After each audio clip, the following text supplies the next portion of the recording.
کہ بنیادی طور پر کیا وجہ بنی ہے کہ اسحاق ڈار صاحب ڈپٹی پرائم منسٹرشپ کا عہدہ لینے کے لیے مجبور ہوئے.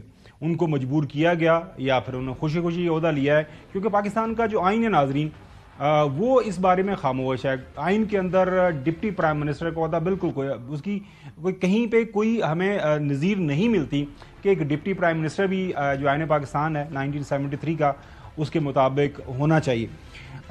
لیکن اصل مسئلہ جو ہے اس کے بعد کا بھی ہے کہ جو ہمارے تاحیات قائد ہیں وہ بھی آپ کو پتا ہے کہ پاکستان مسلم لیگ نون کی جو صدارت ہے وہ واپس لینے جا رہے ہیں. یہ بھی سٹوری ہمارے پروگرام میں ہے. مزید اس کے اوپر کچھ انفارمیشن ہمارے پاس ہے, چوئس صاحب ہمارے سے کریں گے. لیکن سب سے پہلے جو ٹاپ سٹوری کہ کیا وجہ بنی کہ محترم اسحاق ڈار صاحب کو یہ عہدہ لینا پڑا. سب سے پہلے آپ کے سامنے کابینہ ڈویژن کا یہ ایک نوٹیفیکیشن رکھتے ہیں.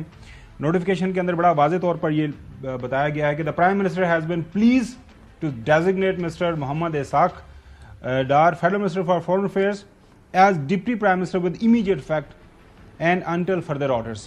یہ کامران علی افضل صاحب ہیں, یہ کیبنٹ ڈویژن کے سیکرٹری ہیں, انہوں نے یہ جناب اعلیٰ نوٹیفیکیشن نکالا ہے. اب اس نوٹیفیکیشن کی ناظرین اس لیے بھی یہ کافی زیادہ جو ہے وہ میڈیا کے اوپر اس کی تشہیر ہوئی, لوگوں نے اس کو بڑے شوق سے دیکھا کہ وجہ کیا ہے.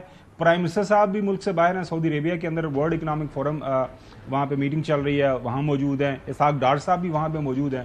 ان کی غیر موجودگی میں یہ لیٹر نکالنا, یہ نوٹیفیکیشن نکالنا, یہ پاکستان مسلم لیگ نون کے اپنے لوگ بھی کافی وہ حیران ہوئے, کچھ تو پریشان بھی ہوئے کہ یہ کیا ماجرا ہوا ہے. لیکن عرفان صدیقی صاحب سینیٹر پاکستان مسلم لیگ نون وہ اس معاملے کو وہ کہتے ہیں یہ کوئی بڑا معاملہ نہیں ہے, یہ پرائم منسٹر کا فیصلہ ہے. کیا فرما رہے ہیں, سنیے گا. میرا خیال نہیں ہے کہ یہ مسلم لیگ نون نے یا اس کے قائد نواز شریف صاحب نے کوئی فیصلہ کیا ہے. یہ وزیر اعظم کا اپنا فیصلہ ہے, وزیر اعظم کے اپنے اپروول سے جاری ہوا ہے. انہیں ہو سکتا ہے کچھ فیلڈز کے اندر اپنی اسسٹنٹس کی ضرورت ہو, اس کے اندر کوئی بہت زیادہ معنی میرا خیال ہے تلاش کرنے کی ضرورت نہیں ہے. روٹین کا کام ہے اور نہ ہی کوئی اس میں ایسی کمپلشنز تھیں شہباز صاحب کے لیے جس طرح کی کمپلشنز پرویز الہی صاحب کو لگانے کے لیے تھیں, ایسی کوئی نہیں تھی. یہ ایک معمول کی کارروائی ہے.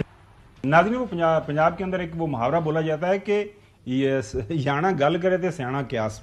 اب سینیٹر عرفان صدیقی صاحب یہ بات کر رہے ہیں تو ہم مان لیتے ہیں کہ یہ باقی ایسا ہے, اس میں کوئی وجہ نہیں ہے. اسسٹنٹ چاہیے تو بحیثیت جو ہے وہ ایک کابینہ کے ممبر کے بھی اسسٹنٹ دے سکتے ہیں. جو آرٹیکل 1991 کے مطابق کلیکٹیو رسپانسبلٹی ہوتی ہے کابینہ کی, تو وہاں پہ کوئی وزیر جو ہے وہ پرائم منسٹر صاحب کو اسسٹ کر سکتا ہے, اور یہ تو فل فلیج فیڈرل منسٹر ہیں.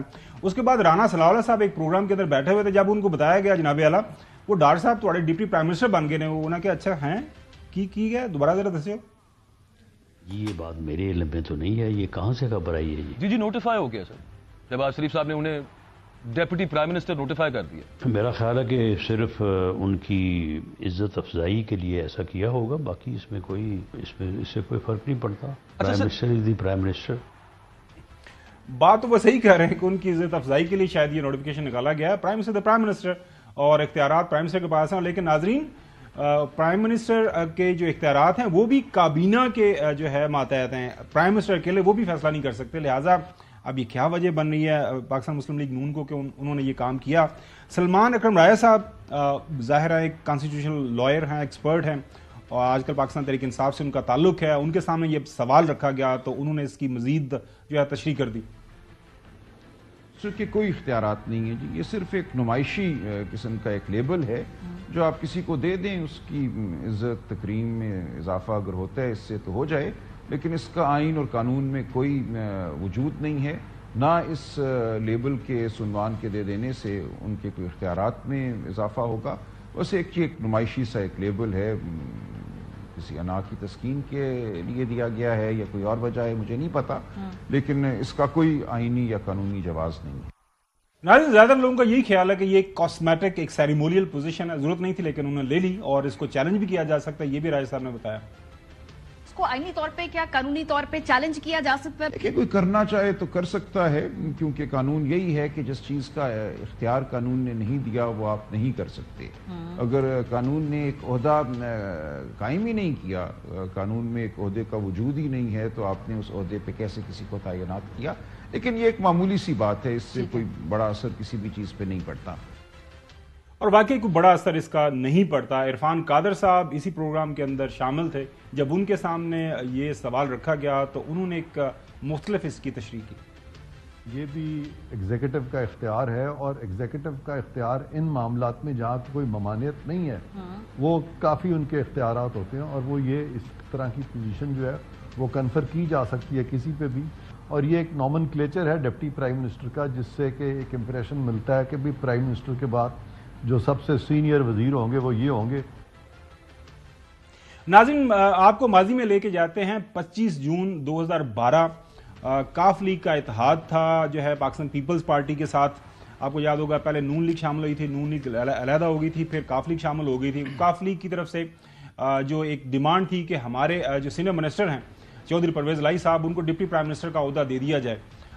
پرویز الہی صاحب رجسٹ کرتے رہے، یوسف رضا گیلانی صاحب پرویز الہی صاحب کی یہ جو ڈیمانڈ تھی اس کو رجسٹ کرتے رہے۔ اس کے بعد آپ کو یاد ہوگا یوسف رضا گیلانی صاحب فارغ ہوئے، راجہ پرویز اشرف صاحب آئے، تو پھر زرداری صاحب نے یہ جو شرط تھی مان لی تھی پاکستان مسلم لیگ کاف کی۔ لیکن یہ نوٹیفیکیشن ناظرین اس خبر کے اندر بہت واضح ہے۔ جب یہ پوزیشن اناؤنس کی گئی چودھری پرویز الہی صاحب کی کہ وہ اب بنیں گے ڈپٹی پرائم منسٹر، اس کے اندر بڑا واضح کر دیا گیا کہ آئین پاکستان کے تحت ایسی کوئی پوزیشن موجود نہیں ہے، اور نہ ہی ڈپٹی پرائم منسٹر کے کوئی علیحدہ سے اختیارات ہوں گے۔ یہ اس خبر کے اندر اور اس نوٹیفیکیشن کے اندر تو یہ بہت واضح یہ لکھا گیا ہوا ہے۔ تو شروع کرتے ہیں ناظرین، ظاہرہ پاکستان مسلم لیگ نون کی جو اندر کی خبر ہوتی ہے، آج کل ویسے شیئر تو نہیں کر رہے، حسن ایوب صاحب سے ہی شروع کرتے ہیں کہ کیا معاملہ ہوا، کیا مجبوری آن بڑی؟ ڈاکٹر صاحب کو ضرورت تھی ان کو ویسے ایسے عہدوں کی، اس عہدے کی خاص طور پر؟ نہیں، یہ عہدہ ہے کیا، یہ سینئر منسٹر کا عہدہ ہے، بس خالی یہ کہہ دیا ہے کہ سینئر منسٹر کی جگہ ڈپٹی پرائم منسٹر کا نام لگا دیا ہے۔ اس کے علاوہ کوئی اضافی نہ ان کے پاس اختیار ہے، نہ اپنے جو قلمدان کے علاوہ کسی اور قلمدان کو وہ دیکھ سکتے ہیں۔ یعنی اگر آپ یہ دیکھ لیں کہ ایون کہ کسی اسٹیٹ منسٹر کو بھی وہ آنسریبل نہیں کر سکتے، نہ ہی کسی دوسری ڈویژن جو کہ ان کی منسٹری سے ریلیٹڈ نہیں اس کو وہ آنسریبل نہیں کر سکتے۔ تو یہ بڑا سمپل اور واضح ٹوک الفاظ میں اس کی کوئی جو ہے وہ یہ بریلینٹ آئیڈیا کس کے ذہن میں آیا؟ کانسٹیٹیوشنل اس کی اہمیت نہیں ہے۔ وہ ہمیں یہ اصل میں تو شروع میں تو ذوالفقار علی بھٹو صاحب بھی ڈپٹی پرائم منسٹر رہے ہیں، محترمہ نصرت بھٹو صاحبہ بھی شاید یہ رہی ہیں، پرویز الہی صاحب کو بھی عہدہ ملا ہے، اور اس کے بعد اب اسحاق ڈار صاحب نے لیا ہے۔ تو میرے خیال سے اپنے آپ کو بڑا لیڈر شاید ظاہر کرنے کے لیے یہ ایک سینئرٹی کے اوپر ایک ان کو اعزازی طور پر دے دیا گیا ہے۔ اس کے علاوہ یہ اسحاق ڈار صاحب کو بھی علم ہے، بخوبی علم ہے، اسحاق ڈار صاحب کو بخوبی علم ہے کہ یہ صرف جو ہے وہ ان کو اعزازی طور پر یہ ٹائٹل دے دیا گیا ہے ڈپٹی پرائم منسٹر کا۔ ان کا اختیار وہی اختیار ہے جو ایک وزیر خارجہ کا اختیار ہے۔ یہ تو سب کو علم ہے۔ ہاں، میں یہ کہ بریلینٹ موو، یہ کسی کی ڈیمانڈ تھی، یہ ویو تھی کس کے دماغ کے اندر چلی کہ یہ جناب کس نے ایجاد کیا؟ یہ مطلب کہ ڈاکٹر صاحب بھی لے لو، ایجاد تو میرے خیال سے پہلے ہی ماضی سے ہوتا ہوا آیا ہے، لیکن ابھی انہوں نے چلے 4th ان نمبر کے اوپر جو ہے انہوں نے بھی اس کو جو ہے وہ ایگزیکیوٹ کر دی ہے، جو پہلے پیپلز پارٹی کر چکی ہے۔ اچھا صاحب